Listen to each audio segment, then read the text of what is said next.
रामगढ़ में भगवान शिव का एक बेहद ही खास और भव्य मंदिर था।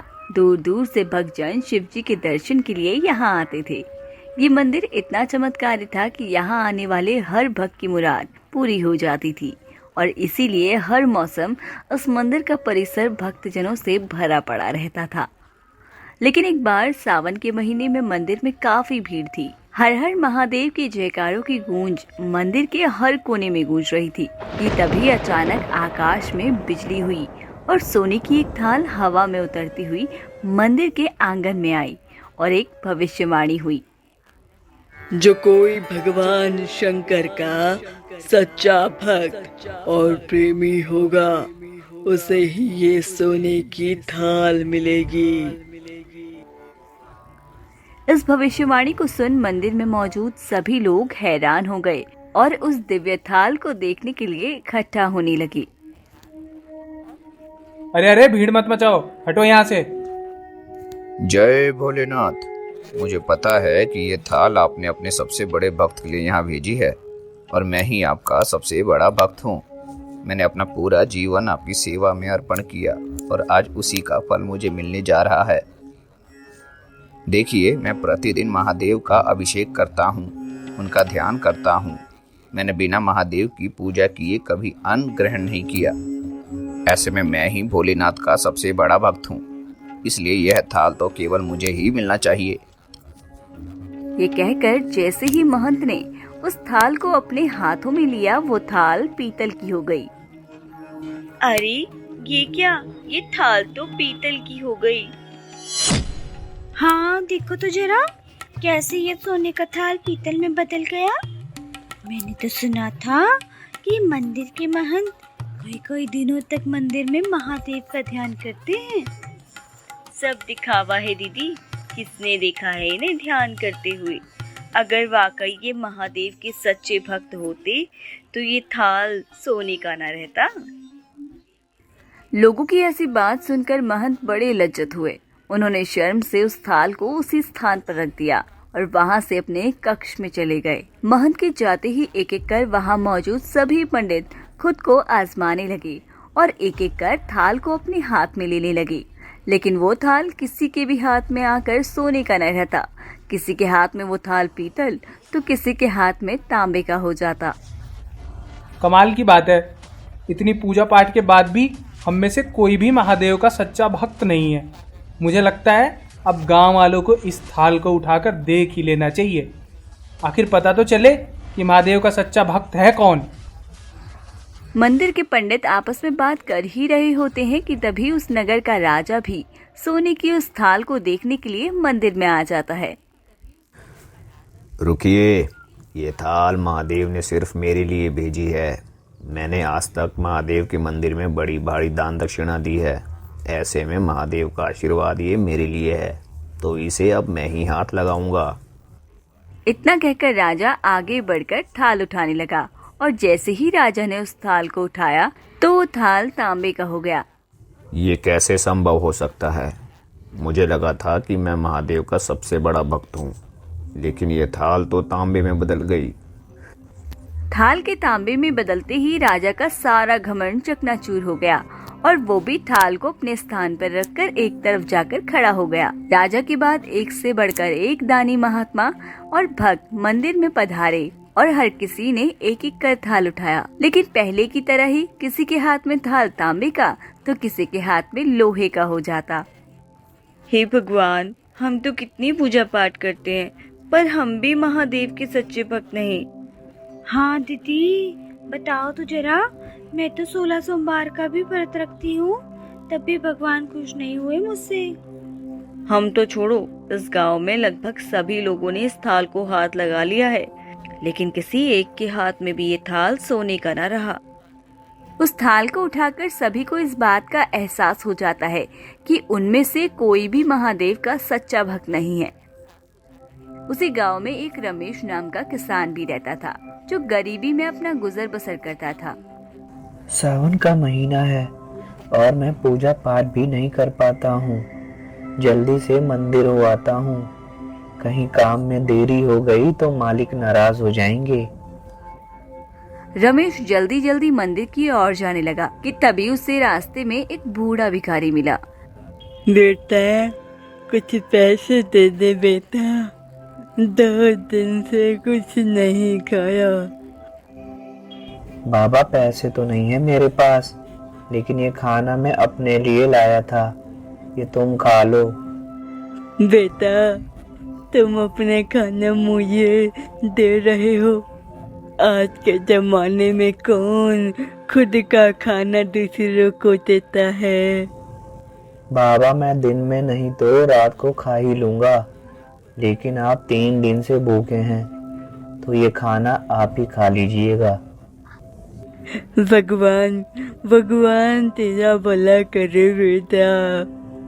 रमेश उस भिखारी को अपना खाना देकर महादेव के दर्शन के लिए मंदिर की ओर बढ़ जाता। मंदिर में जिस थाल की इतनी चर्चा है उसके बारे में रमेश ने भी सुना था, लेकिन रमेश इस पर ध्यान दिए बिना मंदिर पहुंचा और महादेव को जल चढ़ाया, उनकी पूजा की और परिक्रमा करके अपने काम पर लौटने लगा। अरे रमेश भाई, तुमने उस सोने की थाल को उठाकर नहीं देखा? अरे भाई, मैं तो कभी पूजा पाठ भी नहीं करता, महीनों में 1 आध बार मंदिर आ पाता हूँ। मैं काहे का सच्चा भक्त। रमेश भाई, हम तो देख चुके हैं, हमारी भक्ति तो 2 कौड़ी की भी नहीं है। एक बार तुम भी हाथ लगा लो, क्या पता वो सोने की थाल ही मिल जाए। नहीं भैया, जब मंदिर के सबसे बड़े महंत के हाथ में वो सोने का थाल, सोने का ना रहा, तो मैं उनके आगे क्या ही हूँ। मुझे नहीं लगाना किसी थाल को हाथ। अच्छा ठीक है, सोने की थाल के लिए ना सही, लेकिन उस थाल पर हाथ लगाकर ये तो पता चल ही जाएगा कि तुम्हारी भक्ति में कितनी सच्चाई है। लोगों के बहुत आग्रह करने पर रमेश उस थाल को उठाने के लिए मंदिर में वापस जाता है और जैसे ही रमेश उस थाल को उठाता है तो लोगों के आश्चर्य का ठिकाना नहीं रहता। रमेश के हाथों में सोने का थाल रोशनी से चमचमाने लगता है। देखो वो थाल कैसे चमचमा रहा है। अरे वाह रमेश, तुम ही महादेव के सच्चे भक्त हो, लेकिन तुम तो कभी पूजा पाठ भी नहीं करते और महीने में मैंने तुम्हें 1 आध बार भी मंदिर में नहीं देखा। फिर भी तुम्हारी सच्ची भक्ति कैसे? हमें भी बताओ, कैसी भक्ति करते हो तुम, जो महादेव तुमसे इतने प्रसन्न हैं? पंडित जी, आप बिल्कुल ठीक कह रहे हैं। मैं कोई भक्ति नहीं करता, मैं केवल दिन भर खेतों में काम करता हूँ और थोड़ा समय निकालकर जरूरतमंद लोगों की मदद कर देता हूँ। इसके अलावा मैं कोई ऐसा काम नहीं करता जिससे महादेव मुझसे प्रसन्न हो। अच्छा, तो तुम लोगों की मदद क्यों करते हो? सुकून। दूसरों के चेहरे पर मुस्कान देखकर मुझे जो आनंद और खुशी होती है उसे मैं बयां नहीं कर सकता। शायद यही कारण है कि महादेव मुझसे प्रसन्न है। धौलपुर नामक गांव में एक शीतल नाम की औरत रहती थी। शीतल का एक बेटा था जिसका नाम था अजय। अजय के पिता का देहांत काफी पहले हो गया था, जिसके चलते घर की सारी जिम्मेदारी शीतल के सर पर आ गई थी। अपना और अपने बेटे का पेट पालने के लिए शीतल दूसरों के घरों में झाड़ू पोछी का काम किया करती थी, लेकिन फिर भी वो जो कुछ भी कमाती उससे घर की जरूरतें कभी पूरी नहीं होती। माँ, स्कूल वालों ने फीस लाने को कहा है। आज तो वो टीचर मुझे घर ही भेज रही थी, लेकिन स्कूल की प्रिंसिपल ने 1 दिन का और समय दिया है। मुझे नहीं लगता कल से वो मुझे स्कूल में आने भी देगी। अरे बेटा, तू चिंता मत कर, मैं अभी मालिक के पास जाकर कुछ रुपया उधार ले आती हूँ। मालिक ने मदद की तो कल पक्का तेरी फीस भर दूंगी। शीतल बेटे को आश्वासन देती है और मालिक के घर जाती है। मालिक, वो मेरे बेटे की फीस के लिए मुझे कुछ पैसा चाहिए था, क्या आप मुझे पैसा उधार दे देंगे? शीतल, 3 महीने पहले ही तुमने मुझसे उधार पैसे लिए थे, वो भी अभी तक तुम चुका नहीं पाई हो। ऐसे में मैं तुम्हारी मदद कैसे करूं? मालिक, वो सब उधार मैं चुका दूंगी, लेकिन अभी मुझे पैसों की बहुत जरूरत है। मेरे बेटे के भविष्य का सवाल है। ठीक है शीतल, आज तो मैं तुम्हारी मदद कर देता हूँ, लेकिन मैंने तुम्हारी मदद की है ये बात तुम्हारी मालकिन तक को पता नहीं पहुंचनी चाहिए। अगर उसे पता चल गया तो वो मेरा जीना हराम कर देगी। जी मालिक, मैं मालकिन को इस बारे में कुछ भी नहीं बताऊंगी और यकीन मानिए मैं आपका ये सारा पैसा जल्द ही लौटा दूंगी। ठीक है, तुम यही इंतजार करो, मैं तुम्हारे लिए पैसे ले आता हूँ। इतना कहकर मालिक पैसे निकाल ले घर के अंदर चला जाता है कि तभी शीतल को मालकिन अपने घर पर देख लेती है। क्यों रे, यहाँ इस वक्त क्या कर रही है तू? मालकिन कुछ नहीं। कुछ नहीं तो क्या मेरा घर कोई बगीचा लग रहा है जो मुंह उठाकर यहाँ घूमने चली आई? नहीं मालकिन, वो क्या है ना, मुझे मेरे बेटे की फीस जमा करनी है स्कूल में। अच्छा, तो मेरे घर पर पेड़ लगा है पैसों का? जो पैसा तूने पिछली बार लिया था वो तो लौटाया नहीं गया तुझसे। इस बार हम तेरी कोई मदद नहीं करेंगे शीतल। मालकिन, मेरे बच्चे के भविष्य का सवाल है। मैंने एक बार कह दिया सो कह दिया। अगर ज्यादा चू चपड़ की ना तो जो पगार में थोड़ी बहुत तुझे देती हूँ वो भी बंद कर दूंगी। इसलिए यहाँ से चली जा और कल सुबह समय पर आ जाइए काम पर। मालकिन की ऐसी बात सुनकर शीतल निराश मन से घर वापस लौट आती है। माँ, आप आ गई? क्या हुआ माँ, पैसों का इंतजाम हो गया ना? नहीं बेटा, पैसे का इंतजाम नहीं हो पाया। मालिक तो मदद करने के लिए तैयार भी हो गए थे, लेकिन मालकिन ने पैसे देने से साफ मना कर दिया। मुझे माफ कर दे बेटा, मेरी वजह से तेरा स्कूल भी छूट जाएगा। नहीं माँ, इसमें आपकी क्या गलती? आपसे जितना हो पाता है आप करती हो। कई दिन गुजर गए, लेकिन शीतल अजय की स्कूल की फीस नहीं भर पाई। अब अजय भी इस बात को समझ चुका था कि अब शायद वो कभी स्कूल नहीं जा पाएगा। एक दिन शीतल काम पर जा ही रही थी कि तभी अजय। माँ, तुम काम पर चली जाती हो, मैं यहाँ अकेला रहता हूँ। आज मैं भी आपके साथ काम पर चलूँ? आपकी भी थोड़ी मदद हो जाएगी। नहीं बेटा, तू क्या करेगा वहाँ पर? माँ, मैं घर पर भी रहकर क्या करूँगा? अच्छा ठीक है बाबा, चल। इतना कहकर दोनों माँ बेटे काम पर चले जाते हैं। अरे शीतल, ये लड़का कौन है? मालकिन, ये मेरा बेटा है अजय। वो तो ठीक है, लेकिन तुम इसे यहाँ क्यों लाई हो? मालकिन, वो जब से अजय को स्कूल से निकाला है तब से वो घर पर अकेला रहता है, इसीलिए आज मैं उसे अपने साथ ले आई। हाँ, सही किया तुमने। देर ही सही, लेकिन तुम्हें ये पता तो चल गया कि एक नौकर का बेटा कोई कलेक्टर नहीं बल्कि नौकर ही बनता है। हम जितना जल्दी हो सके इसे भी काम सिखा दे, तेरी मदद हो जाएगी। मालकिन, ऐसा मत कहिए, मेरा बेटा पढ़ने में बहुत होशियार है। वो तो मेरे हालात ऐसे हैं जो मैं इसे आज पढ़ा नहीं पा रही हूँ। इसकी पढ़ाई वढ़ाई के सपने छोड़ दे अब तू। इसे घर के काम सिखा, इस गरीबी में इसके वही काम आएगा। जा, अब जाकर काम कर। शीतल चुपचाप काम करने लगती है, लेकिन उसके मन में मालकिन की बात कांटे की तरह चुभने लगती है। पूरा दिन काम करके जब वो अपने बेटे के साथ काम करके घर पहुंचती है तो वो खूब रोने लगती है। माँ, क्या हुआ? आप क्यों रो रही हो? बेटा, तेरे पापा के जाने के बाद मैं तुझे एक अच्छी जिंदगी भी नहीं दे पाई। तेरी पढ़ाई वो भी छूट गई। ना अच्छा खा पाते हैं, ना पहन पाते हैं। मैं कैसे इस गरीबी को दूर करूं? मैं नहीं चाहती कि तुझे भी ये सब काम करना पड़े। अरे माँ, क्यों रोती हो? एक दिन देखना, भगवान सब ठीक कर देंगे। हमारे दिन आज भले ही कैसे भी हों, कल हमारे दिन जरूर बदलेंगे। शीतल अजय की ये बात खिड़की से एक रामू नाम का चोर सुन रहा होता है। शीतल को रोता देख रामू को उसके बचपन के दिन याद आ जाते हैं, जब गरीबी के कारण उसकी माँ उसे पढ़ा नहीं पाई और फिर बाद में वो चोर बन गया।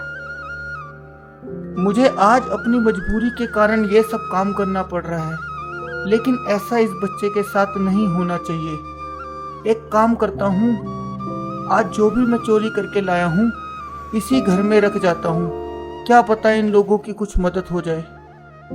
शीतल और अजय के सोने के बाद रामू उस घर के मंदिर में चोरी किए हुए जेवरात और पैसे रख जाता है, और जब अगली सुबह शीतल की नींद खुलती है तो उसकी नजर मंदिर में रखे उन पैसे और जेवरों पर पड़ती है। अरे ये इतना सारा पैसा और जेवर मेरे घर पर। अजय, ओ अजय। हाँ माँ, क्या हुआ? ये मंदिर के पास इतना सारा पैसा और जेवर कहाँ से आया है? क्या सच में? लगता है माँ भगवान ने हमारी सुन ली। हमारे दुख के दिन अब खत्म हो जाएंगे माँ। हाँ वो तो ठीक है, लेकिन ये सब आया कहाँ से? हो सकता है ये माता रानी की मेहरबानी ही हो। अब मैं सबसे पहले तेरे फीस भर दूंगी ताकि तू स्कूल जा सके। शीतल और अजय बात कर ही रहे थे कि तभी उन जेवरों में से एक सोने का कड़ा नीचे गिर जाता है और उस कड़े में से आवाज आती है। अरे अरे, संभाल कर पकड़ो, मुझे गिराओ मत। अरे माँ, ये आवाज सुनी आपने? हाँ सुनी, लेकिन ये आवाज इस कड़े से आई। कड़ा से नहीं माँ, लगता है हमें भ्रम हुआ है। अरे भ्रम नहीं है ये, मैं बोल सकता हूँ। अब तुम दोनों मुझे देखते ही रहोगे या उठाओगे भी? कड़े को बोलता हुआ देख शीतल और अजय के होश उड़ जाते हैं और वो जमीन से उसे उठा लेते हैं। मैं कोई साधारण कड़ा नहीं हूँ, बल्कि एक जादुई कड़ा हूँ। जब तुम मुझे अपनी कलाई पर पहनकर घुमाओगी और सच्चे मन से कोई इच्छा मांगोगे तो वो तुम्हें जरूर मिलेगा। अच्छा, पर तुम मेरे घर कहाँ से आए? मैं पहले एक गरीब किसान के पास था, लेकिन जैसे जैसे उस गरीब किसान की गरीबी दूर होती गई, वैसे वैसे वो किसान लालची होता गया, और लालच का फल तो बुरा ही होता है। इसलिए उसके घर में चोरी हो गई, और फिर वो चोर मुझे मेरी सही जगह पर छोड़ गया। इसलिए अब तुम परेशान मत हो। मनुष्य को जीवन में अनेक कठिनाइयों का सामना करना पड़ता है, पर अब तुम्हारी सारी परेशानियां खत्म हो जाएंगी। लेकिन एक बात का हमेशा ध्यान रखना कि मुझे किसी गलत व्यक्ति के हाथों में नहीं देना। जी, मैं ध्यान रखूंगी। शीतल वो कड़ा पाकर बहुत खुश होती है। माँ, अब तो हमारे पास वो जादुई कड़ा है, तो आप उसकी मदद से मेरी फीस भर दो ना। हाँ मेरे बेटे, मैं अभी इस कड़े की मदद से तुम्हारी फीस का इंतजाम कर देती हूँ। शीतल उस कड़े को घुमाती है और पैसे की कामना करती है और उससे पैसा मिल जाता है। वो उन पैसों से अजय की फीस भर देती है। उस कड़े की मदद से शीतल बहुत सारी गाय खरीद लेती है और उसका दूध निकालकर गांव भर में बेचने लगती है। दिन पर दिन उसकी दुकान चलने लगती है। थोड़े ही दिनों में शीतल बहुत अमीर हो जाती है। कभी कभी उस कड़े की मदद से वो गरीब लोगों की मदद भी किया करती थी, लेकिन गांव के कई लोगों को ये बात हजम नहीं हुई। वही शीतल की मालकिन को भी शीतल की अमीरी खटकने लगी। अजय, देख रहे हो, इस शीतल के पास न जाने इतना धन कहां से आ गया। कल तक तो इसके पास खाने को भी पैसा नहीं था, और अब देखो हमसे भी अमीर हो गई है। हाँ, ये तो तुम ठीक कह रही हो, लेकिन जो भी हो, उसने गरीबी भी खूब देख ली थी। अब भगवान ने उसके नसीब में ये सुख लिखा है, तो तुम क्यों तकलीफ मान रही हो? आपसे तो बात करना ही बेकार है। मैं खुद ही जानकर रहूंगी कि आखिरकार एक नौकरानी इतनी अमीर कैसे हो गई। शीतल की अमीरी का राज जानने के लिए एक दिन उसकी मालकिन चोरी छुपे शीतल के घर आती है और शीतल को उस जादुई कड़े का इस्तेमाल करते हुए देख लेती है। फिर क्या था, एक दिन शीतल की मालकिन मौका देखकर उसके घर से वो जादुई कड़ा चुरा लेती है और फिर घर पर जाकर अपने पति को वो जादुई कड़ा दिखाती है। तुमने चोरी की? हाँ, तो जैसे वो शीतल अमीर हुई है ना, इस कड़े की मदद से अब हम और भी ज्यादा रईस हो जाएंगे। तुम्हें कड़ा वापस कर देना चाहिए, चोरी करना गलत बात है। दिमाग खराब है क्या तुम्हारा? मैं नहीं देने वाली अब इसे किसी को, अब तो ये मेरा है, मेरा। जहाँ इन दोनों के बीच बहस हो रही थी तो वहीं उधर शीतल को कड़ा नहीं मिल रहा था, जिसकी वजह से वो काफी परेशान थी। वो घर के आसपास कड़े को ढूंढना शुरू कर देती है, लेकिन उसे कड़ा नहीं मिलता। कुछ दिन यूं ही बीत जाते हैं। एक रात शीतल का मालिक उसके घर आता है और शीतल को वो कड़ा लौटाता है और उसे सारी बात बताता है। इस कड़े को पाने के चक्कर में मालकिन मेरे घर चोरी करने तक आ गई। ऐसे तो बहुत सारे लोग इस कड़े को पाने की कोशिश करेंगे और ये कड़ा किसी गलत हाथ में चला गया तो नहीं, अब ऐसा नहीं होगा। अब इस कड़े को खत्म होना होगा, जिससे सभी का लालच ही खत्म हो जाएगा। शीतल अपने आंगन में एक बड़ा सा गड्ढा करती है और उस कड़े को वही दबा देती है। इसके बाद शीतल अपनी गाय का दूध बाजार में बेचकर ही अपना गुजारा खुशी खुशी करने लगती है।